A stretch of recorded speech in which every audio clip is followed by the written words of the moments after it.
Assalomu alaykum qadrli futbol muxlislari, futbol sevar do'stlar. O'zbekiston va Osiyo qit'asida ro'y berayotgan eng qiziqarli va muhim xabarlar bilan Osiyo futbol kanali o'z ishini boshlaydi. Kanalimizda yangi bo'lsangiz, albatta obuna bo'lib, voqealar rivojini biz bilan kuzatishda davom eting.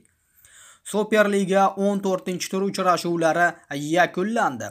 Xorazm Andijon 2-3, Qo'qon 1912, Dinamo 2-3, Nasaf Paxtakor 2-2, Navbahor Mash'al 6-0, Qizilqum Neftchi barobar, Bunyodkor Sug'diyona 3-2, Buxoro Sho'rton 3-1, Ogimka Surxon 0-1. Va qadrli futbol muxlislari, turnir jadvalida yaqqol peshqadam Nasaf jamoasi 32 ochko bilan birinchi o'rinda, keyingi o'rinda Dinamo 28 ochko, Samarqand 3-o'rinda, Navbahor Namangan 26 ochko, 4-o'rinda Bunyodkor Toshkent 24 ochko. Kuchli beshlikni Farg'onaning Neftchi jamoasi 24 ochko bilan yopmoqda. Keyingi 14 va 15-16 o'rinlarda Qo'qon 1912 12 ochko bilan, Buxoro 12 ochko, Sho'rton 9 ochko bilan bormoqda. To'p urarlari bahsida Paxtakor futbolchisi Igor Sergeyev yaqqol peshqadam 10 ta gol, ikkinchi o'rinda 8 ta gol bilan Husayn Norchayev 8 ta. Keyingi o'rinlarda Lyupicho Doriyev Sug'diyona, Abbosjon G'ulomov Navbahor 7 tadan, Xurshid G'iyosov va Ruslanbek Jiyanov Ogimka Navbahor 6 tadan, Luis Kachori Bunyodkor futbolchisi 6 ta gol bilan to'p urarlar musobaqasida ishtirok etishmoqda.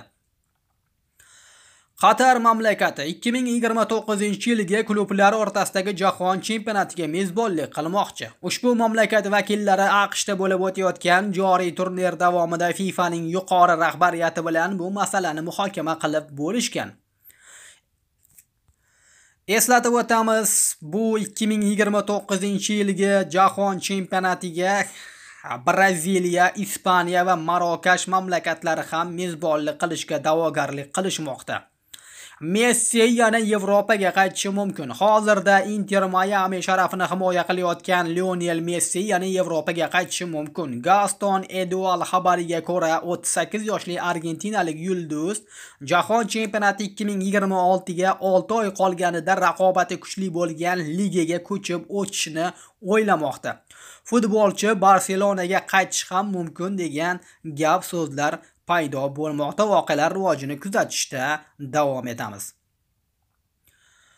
Qozog'iston futbol federatsiyasi prezidenti O'zbekiston bilan o'yin haqida bayonot berdi. Qozog'iston futbol federatsiyasi rahbari Marat Amarov Qozog'iston terma jamoasining bo'lajak o'yini haqida fikr bildirdi.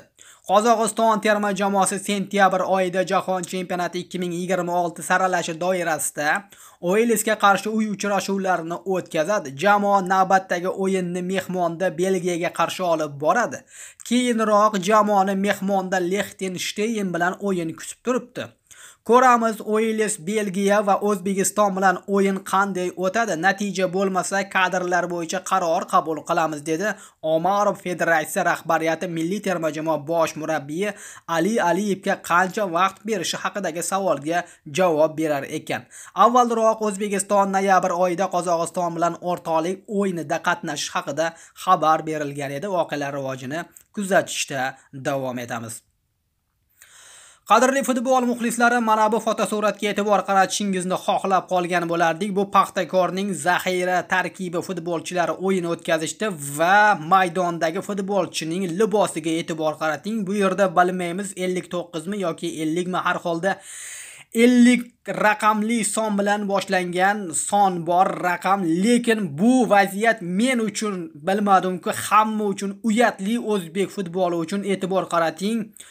5 raqami yozib, u tomoniga qanaqadir laklinka yoki rezinka yopishtirib qo'yilgan. Bu o'zbek futboli uchun, bu Paxtakor futboli uchun albatta uyat. Nahotki Paxtakordek jamoa hatto zaxira futbolchilariga, o'rinbosar futbolchilarga ham haqiqiy raqamlar tushirilgan futbolka bera olmasa. Albatta tanqidlar qilinadi, chunki bu o'zbek futbolini nafaqat o'zimiz, butun Osiyo tomosha qiladi. Bu bizningcha o'zbek futboli uchun shunchaki Paxtakor uchun isnod deb o'ylayman.